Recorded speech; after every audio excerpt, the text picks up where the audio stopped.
ఓటీటీలో విడుదలైన diplomat cinema 2017లో జరిగిన ఓ భారతీయ వివాహిత ఉజ్మా అహ్మద్ వాస్తవ గాథను తెరపైకి తెస్తుంది. పాకిస్తాన్లో ఆమె ఎదుర్కొన్న కష్టాలను ఈ చిత్రం చూపుతుంది. ఓటీటీలో ఇది చూడొచ్చు అనే ప్రాజెక్ట్స్ చాలా ఉంటాయి. ప్రస్తుతం స్ట్రీమ్ అవుతున్న వాటిలో హిందీ చిత్రం డిప్లొమాట్ ఒకటి. ఈ చిత్రం గురించి తెలుసుకుందాం. వాస్తవ కథలను సినిమాగా తీయడం ఓ సవాల్ అనే చెప్పాలి. అందులోనూ నిజంగా జరిగిన సున్నిత ఘటనలను సినిమా రూపంలో తీయాలంటే దర్శకుడికి కత్తి మీద సామే. అలాంటి ప్రయత్నమే డిప్లొమాట్ సినిమాలో చేశారు దర్శకుడు శివం నాయర్. ఈ మూవీ చూస్తున్నంతసేపు ఆ కథను మనం దగ్గరగా చూస్తున్న అనుభూతి కలుగుతుంది. ఎందుకంటే ఈ సినిమాలో దర్శకుడు నటీనటులతో జీవింపచేశారు.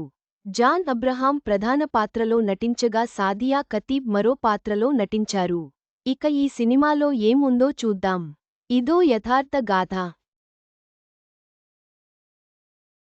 2017లో ఉజ్మా అహ్మద్ అనే భారతీయ వివాహితను పాకిస్తాన్కు చెందిన తాహిర్ అనే యువకుడు మాయ మాటలతో తమ దేశం రప్పించుకుంటాడు.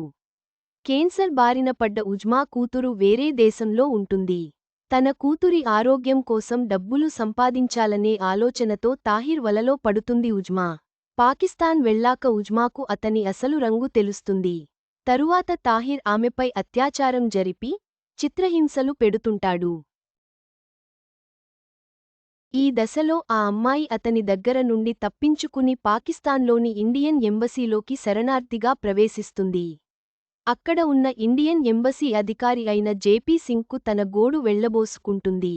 ఇంతలో తాహిర్ నానా రకాలుగా ఎంబసీలోకి రావడానికి ప్రయత్నించి చివరకు ఉజ్మా మీద, ఇండియన్ ఎంబసీ మీద కేసు పెడతాడు.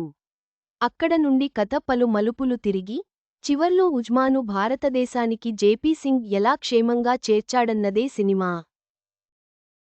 ఇక్కడ ఉజ్మా వల్ల భారత్, పాకిస్తాన్ మధ్య దౌత్యపరమైన ఇబ్బందులు చాలానే వస్తాయి. వాటిని అధిగమించి ఈ భారతదేశ బిడ్డను పాకిస్తాన్ నుండి ఎలా చేర్చాడు అన్నది కళ్లకు కట్టినట్టు చూపించారు దర్శకుడు. సినిమా చివర్లో నిజమైన ఉజ్మాతో పాటు అప్పటి ఎంబసీ అధికారిని, వారి చిత్రాలతో చూపించడం చాలా బావుంది. నెట్ఫ్లిక్స్ వేదికగా స్ట్రీమ్ అవుతున్న ఈ డిప్లొమాట్ నిజంగా super thriller. Worthful watch for weekend. Harikrishna Inturu diplomat cinema, Uzma Ahmad యొక్క ధైర్యాన్ని, జేపీ సింగ్ యొక్క కృషిని చక్కగా చూపిస్తుంది. ఈ వాస్తవ గాథ ప్రేక్షకులను తీవ్రంగా ఆలోచింపజేస్తుంది.